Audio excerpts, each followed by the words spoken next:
This video will show you how to use an Ellipta inhaler.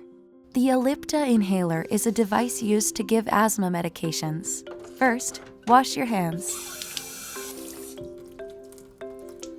Put your thumb on the grooves of the inhaler cover. Slide down until you hear a click. Turn your head away from the inhaler and breathe out all the way.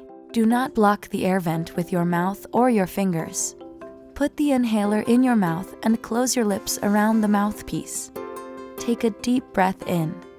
Take the inhaler out of your mouth and hold your breath for 10 seconds. Put your thumb over the grooves of the inhaler cover and slide it up and over the mouthpiece to close it. Rinse your mouth with water and spit. Clean the inhaler mouthpiece with a dry cloth only. Do not get this inhaler wet.